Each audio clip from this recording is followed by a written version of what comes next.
The wind howled like a living thing, racing across the Yorkshire moors, clawing at the earth and rattling every door that dared stand in its path. It was a wild, ancient sound, one that spoke of loneliness, of secrets buried beneath centuries of rain and rock. Into that storm rode Mr. Lockwood, the new tenant of Thrushcross Grange, a man of manners, intellect, and curiosity. But curiosity can be a dangerous thing in places like these. His horse struggled against the wind as the first sight of Withering Heights emerged from the fog. A stone house crouched low against the land, its walls scarred by time, its windows glaring like eyes that had seen too much.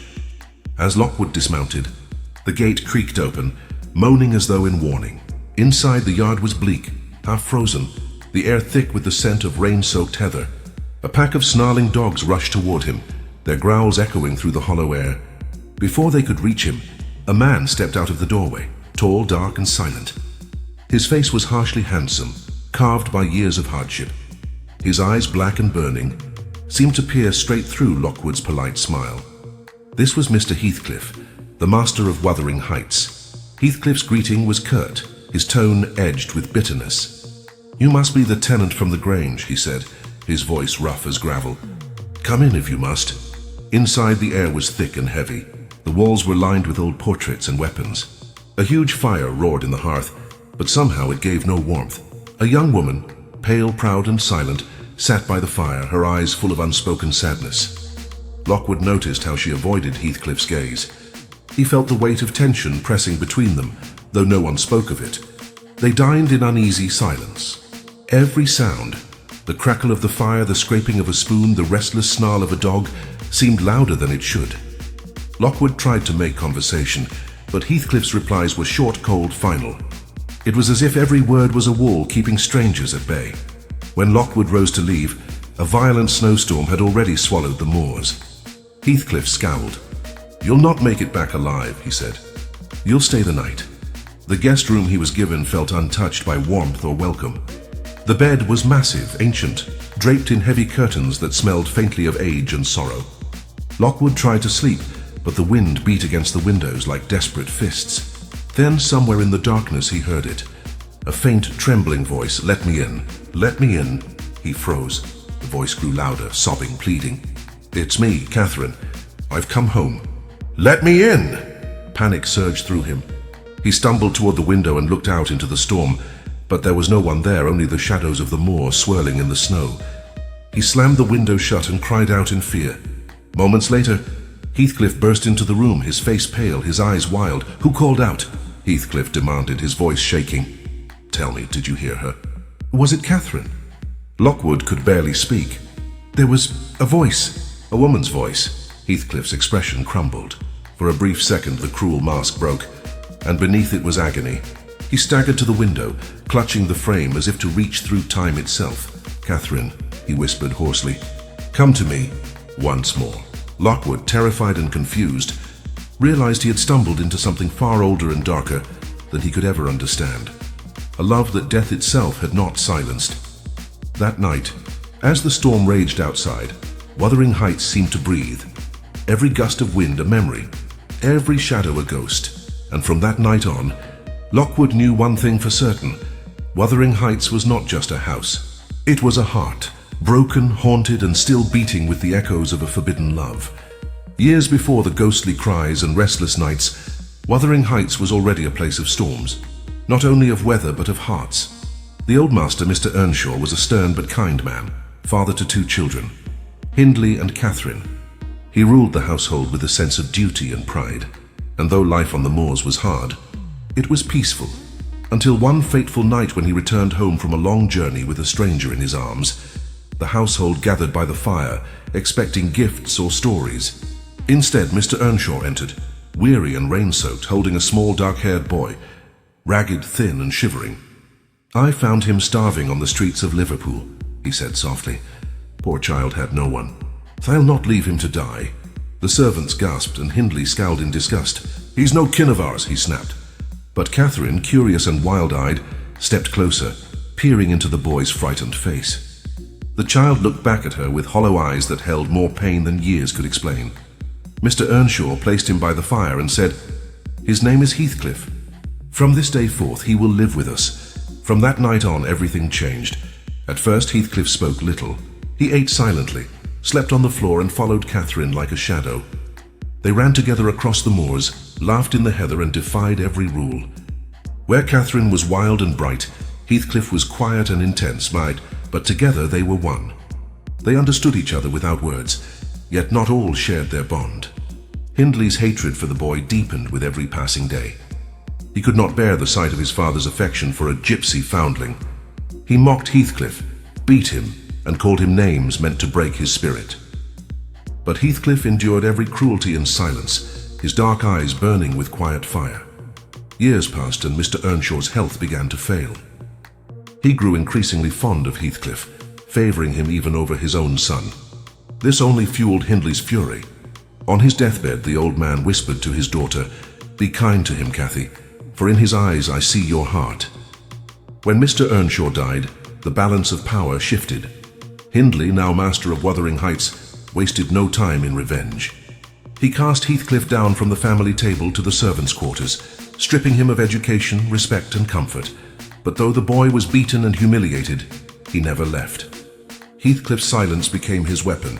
His pride was unbroken, his love for Catherine unshaken.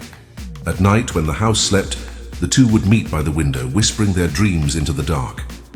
Catherine would tell him, "Heathcliff, when I'm with you, I'm not afraid of anything."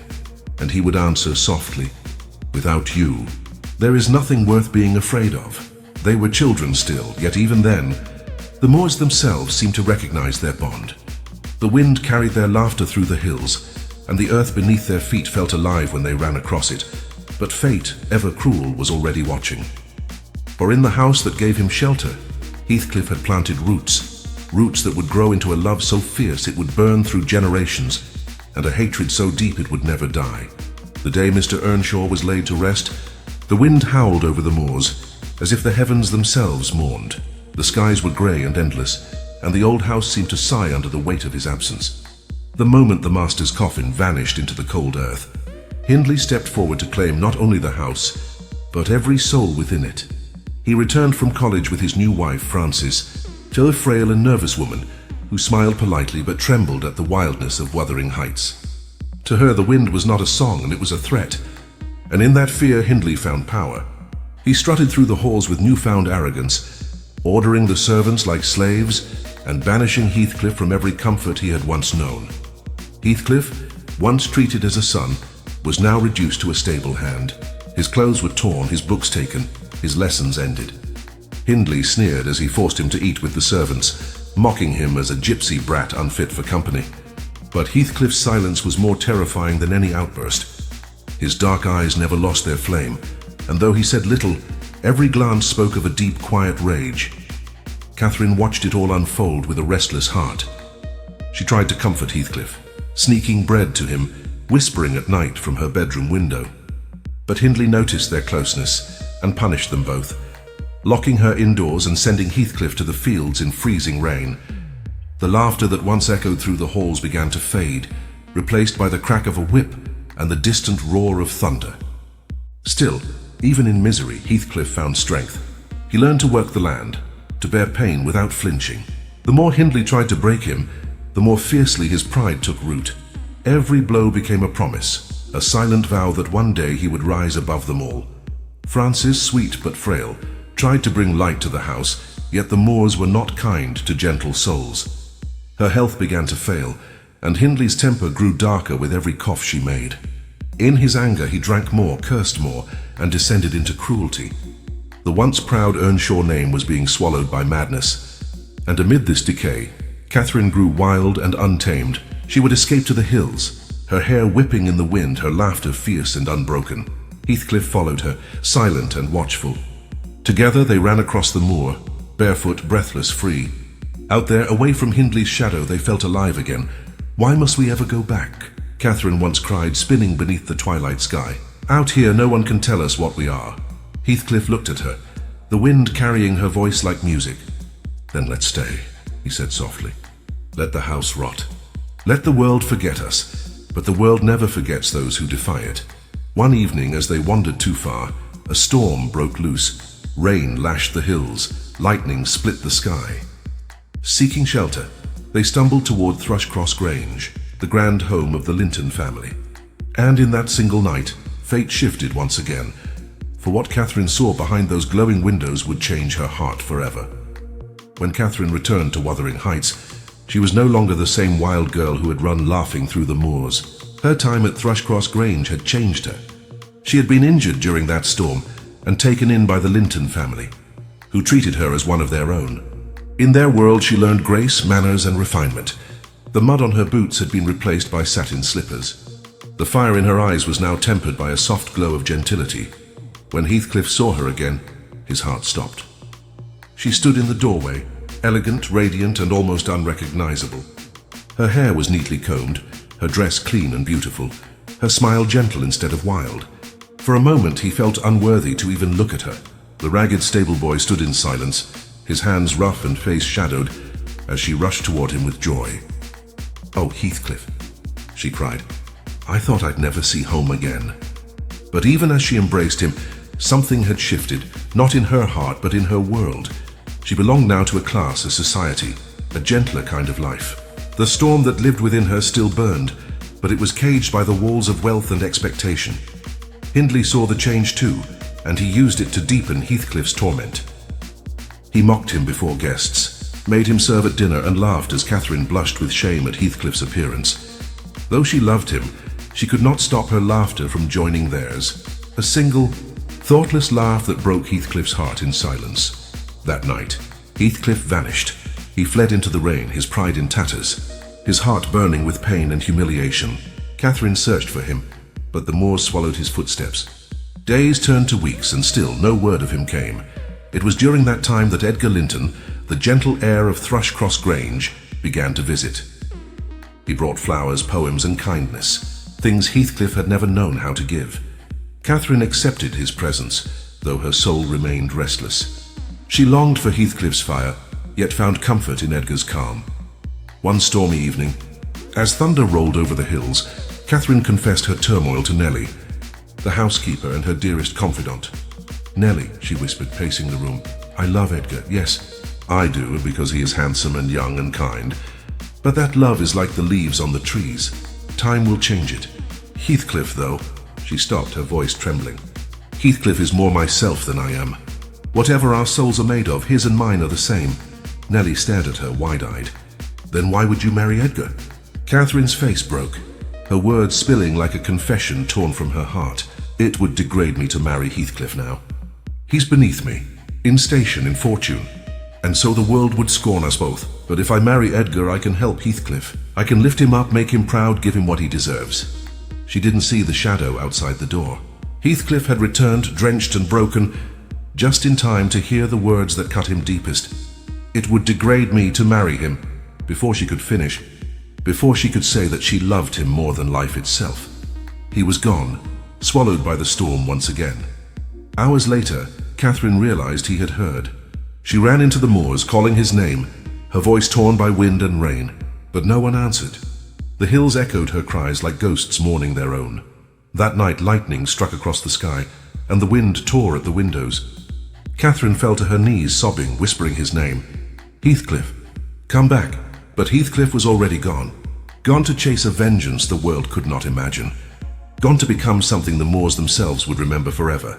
And in her confession, half love, half pride, Catherine Earnshaw had sealed both their fates. It had been 3 long years since Heathcliff vanished into the storm. 3 years since Catherine's cries faded into the moors, unanswered and hollow. In that time, Withering Heights changed, as did everyone within its crumbling walls. Hindley Earnshaw, once proud, was now a ruin of a man. His beloved Francis had died giving birth to their son Hareton, and in grief, Hindley had drowned himself in drink and rage. The house echoed not with laughter, but with curses, the clatter of bottles and the cry of a neglected child. The once strong pillars of the Earnshaw name were sinking fast into the same cold earth that had claimed their father. Meanwhile, at Thrushcross Grange, life appeared peaceful. Catherine, now Mrs. Linton, lived surrounded by elegance and comfort. Her husband Edgar adored her, gentle, calm, and endlessly forgiving. Yet beneath her beauty and grace lay restlessness, a fire untamed. She walked the moors at dusk, her thoughts forever drawn to the one name she could never forget. Then one grey afternoon the past returned. A knock echoed through Thrushcross Grange. Nellie opened the door and unfroze. Standing there was a man neither entirely familiar nor entirely foreign.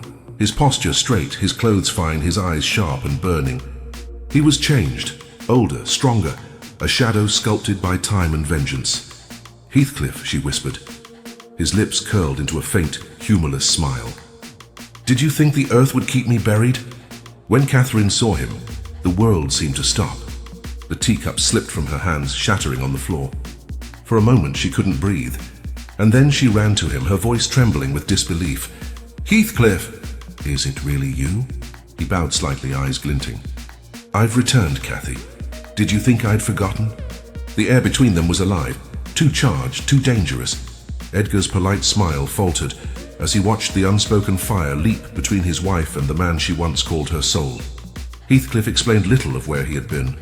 Rumours whispered of wealth gained mysteriously, of fortunes won through shadowed means. All he said was that fate had changed him. He had left as a broken servant and returned as a gentleman. He took residence again at Withering Heights, where Hindley, now nearly mad with gambling and debt, welcomed him not as an enemy, but as a saviour. Heathcliff lent him money freely, though with a smile that hinted at a deeper game. For every coin he gave, Hindley sank deeper into his grasp.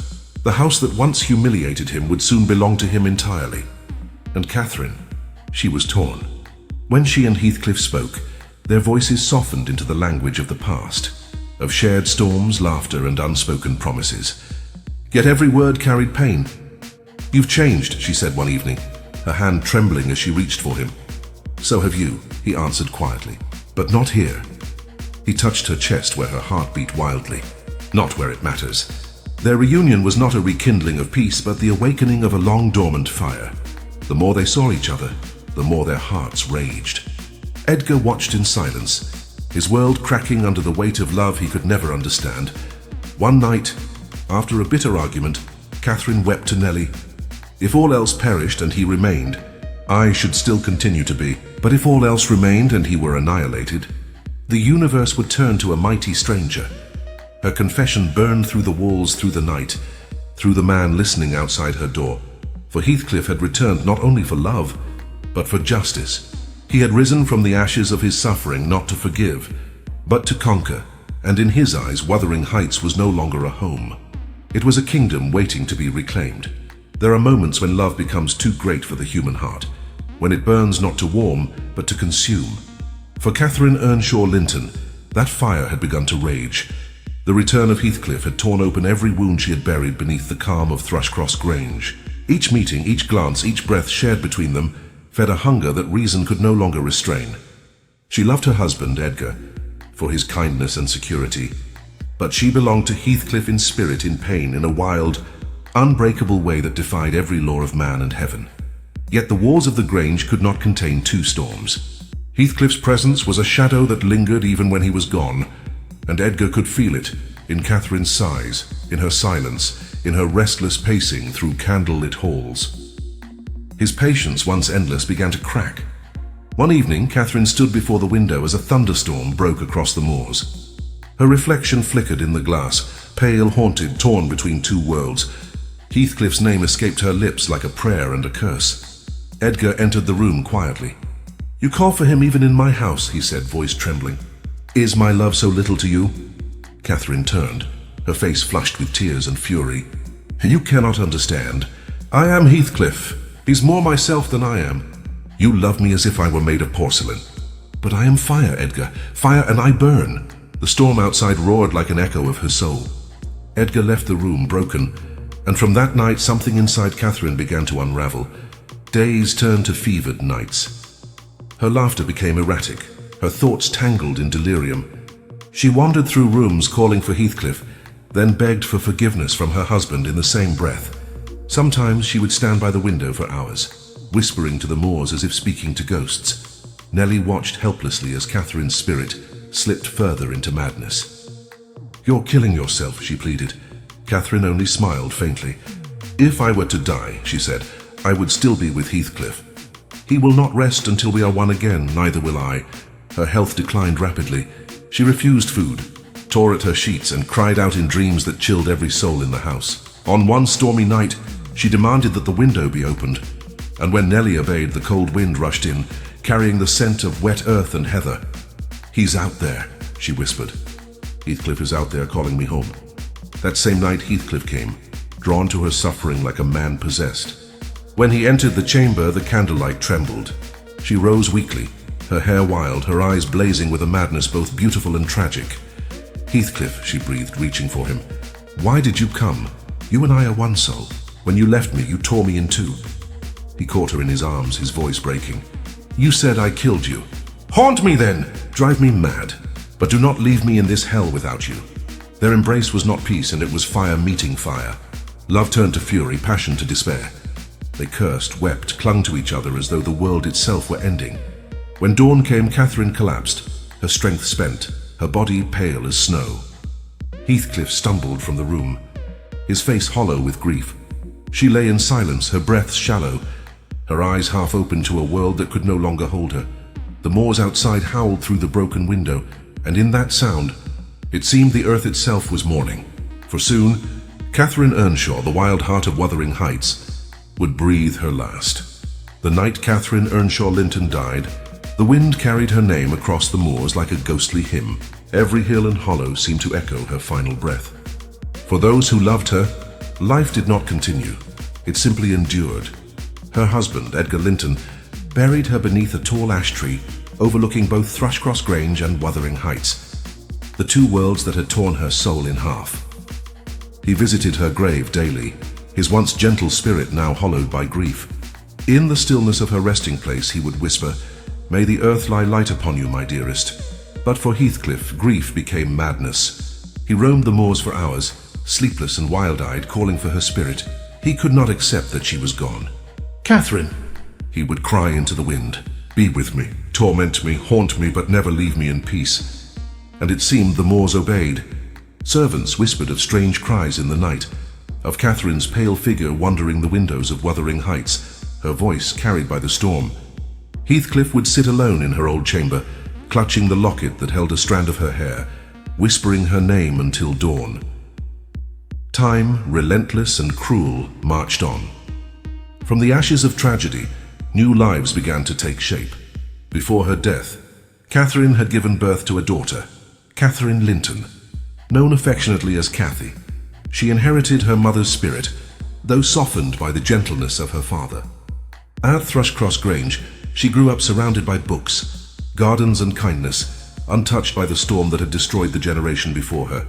Meanwhile, at Wuthering Heights, another child was growing, Hareton Earnshaw, the son of the broken Hindley. His father, consumed by drink and bitterness, barely noticed the boy's existence. It was Heathcliff, now master of the Heights, who raised him, not with affection but with the cold hand of vengeance. Hindley died young, leaving behind a legacy of ruin. Heathcliff, through cunning and debt, took ownership of Wuthering Heights completely. Every brick, every field, every shadow of the place that once humiliated him was now his. But victory brought no peace, only a deeper, quieter rage. He looked upon Hareton, the innocent child of his enemy, and saw the reflection of his own suffering. So he made the boy what he once was, uneducated, rough, treated like a servant. "Let him grow in darkness," Heathcliff muttered. "Let him feel what I felt." Years passed and the children grew, one in light, one in shadow. Cathy Linton, curious and free-spirited, wandered often to the edge of the moors, staring at the distant silhouette of Wuthering Heights. Something about that place, the wild and terrible, called to her blood. And one fateful day, she followed that call. She crossed the wind-torn hills and arrived at the old house that loomed like a monument to sorrow. Inside she met a young man, Hareton. He was rough, unrefined and suspicious, yet his eyes were kind beneath their guarded stare. Cathy laughed, unafraid. "You live here all alone with the storm?" she asked. Before Hareton could answer, the door opened. Heathcliff stepped forward, his gaze piercing. He studied her, the daughter of Catherine, and for a moment time itself seemed to shudder. The resemblance was haunting. Her eyes, her smile, her voice, they were hers. Heathcliff's heart twisted in torment. He had spent years trying to forget Catherine's ghost, yet here it stood before him in flesh and blood. "Your name?" he asked, his tone sharp yet trembling. "Catherine Linton," she said softly. But you may call me Kathy." He turned away, his hands trembling. The universe, it seemed, was not done with him yet. The past had been reborn, not to heal, but to test him. The next generation had come, and with it, the storm would rise again. The moors had always been a place of freedom, open skies, endless winds, and wild solitude. But now they were beginning to close in like a cage. The next generation had inherited not only the blood of their parents, but also the chains of their passions and mistakes. Kathy Linton was growing into a young woman of grace and defiance, curious about the world beyond the soft gardens of Thrushcross Grange. Her father, Edgar, loved her with quiet devotion and guarded her fiercely from the storms that had destroyed her mother. But the moors called to her, and beyond them lay Withering Heights, that dark fortress of sorrow and revenge. After her first encounter with Hareton Earnshaw, Kathy couldn't forget the strange boy who lived among the ruins. He was coarse, uneducated, yet proud, and behind his roughness she had glimpsed something tender, something wounded. She longed to see him again, though her father forbade it. One misty afternoon she defied him. Slipping away from the Grange, she rode through the fog until the outline of Withering Heights rose before her like a memory carved in stone. Inside, the air was cold and heavy with silence. Heathcliff sat by the fire, his face aged but sharp, his eyes hollow with endless storms. "You shouldn't be here," he said quietly. "I only wanted to see Hareton," Kathy replied. "He's my friend." Heathcliff's gaze darkened. "Friend? That boy is nothing. He's as worthless as his father before him." But inside, Heathcliff's heart twisted. Every time he looked at Kathy, he saw Catherine. Her laughter, her stubborn spark, it tore at his soul. Yet he also saw in her the chance to complete the vengeance he had built his life upon. Heathcliff's son, Linton Heathcliff, had recently come to live at the Heights after the death of his mother. Pale, frail, and selfish, he was the mirror opposite of Hareton, weak in body but cunning in spirit. Heathcliff looked upon him not with affection, but with cold ambition. "You will marry her," he told his son. "Kathy Linton will be your wife. Through her, the Grange will be mine." Linton shuddered. "But she won't love me." "Then make her pity you," Heathcliff hissed. "Pity is the seed of control." He began to weave his web carefully. Through letters and secret messages, Kathy and Linton were made to believe they had found each other by chance. Their words grew softer, their hearts curious. When they met, Kathy felt sorry for the sickly boy who spoke of loneliness and longing. Linton, coached by his father, spoke gently of love, of a life that might be theirs beyond sorrow. Meanwhile, Heathcliff watched from the shadows. Every meeting, every letter, every tear. He saw not two young hearts, but the pieces of his revenge falling into place. When Edgar discovered the secret meetings, his heart broke with fear. "Catherine," he pleaded, "you must never see them again. Withering Heights is poison. Promise me." Kathy's eyes filled with tears. "But father, they're not monsters. They're people, lost and hurting like mother once was." Edgar turned away, knowing she could not understand the danger. His health was failing, his strength fading. He feared that after his death his daughter would fall into Heathcliff's grasp, and his fears were not in vain, for Heathcliff's patience was nearly spent. He had waited years, played his game in shadows. Now, with Edgar ill and Kathy's heart drawn toward his son, the trap was closing. He would have Thrushcross Grange. He would have Catherine's bloodline bound to his own. And through it all he would look into the eyes of her daughter and see the ghost of the woman who had haunted him every night. The web was almost complete. And in its center Heathcliff sat, silent, waiting, unblinking, like the storm before it breaks. The wind had turned cruel again. It howled across the moors like the cry of something lost and restless, a voice too old and too sorrowful to be human. The air carried the cold scent of earth and heather, and somewhere between Withering Heights and Thrushcross Grange, a presence stirred in the mist. Heathcliff had won what he had long desired. Thrushcross Grange now belonged to him, and Kathy Linton, heartbroken and alone, was trapped within the web of his control. Yet victory brought him no peace. The fire that had burned in him for Catherine had not faded. It had merely changed shape, from love to obsession, from longing to madness. Every corner of the heights seemed to whisper her name. Every creak of the old floorboards sounded like her footsteps returning. Every gust of wind was her sigh. Heathcliff began to walk the moors at night. The servants spoke in hushed voices of seeing him wander through the fog, calling out softly, "Catherine, come to me." Just once more. His face grew thin, his eyes hollow, as if his soul had begun to fade into the mist that surrounded him. One evening, the storm broke, fierce, unrelenting. The lightning split the sky above Withering Heights as Kathy Linton stood by her window, frightened and restless. In the flicker of the stormlight, she thought she saw something moving on the moor, a dark figure standing against the wind. It was Heathcliff. He stood motionless, drenched in rain, staring into the distance. When she called his name, he didn't answer. He seemed to be listening to another voice, one that only he could hear.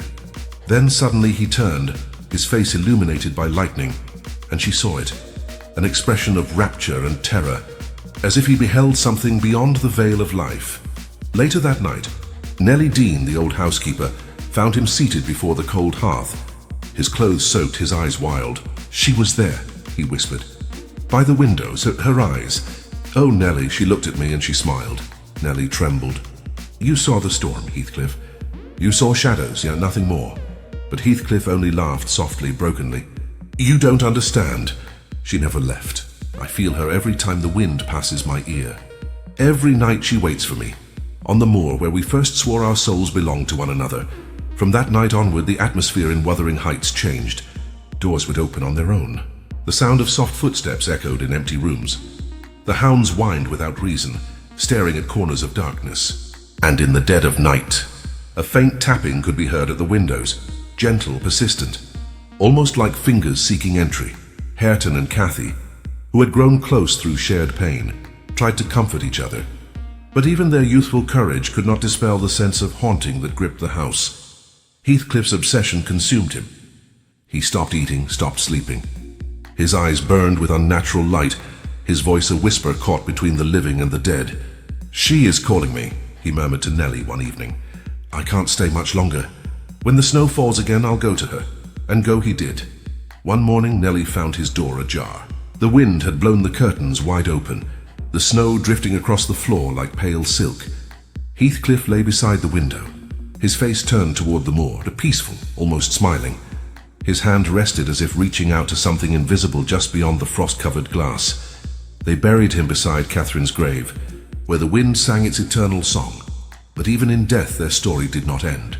Shepherds still swear they see two figures walking the moors on stormy nights, one dark, one fair, their hands entwined, their faces lit with quiet joy. Perhaps it was love.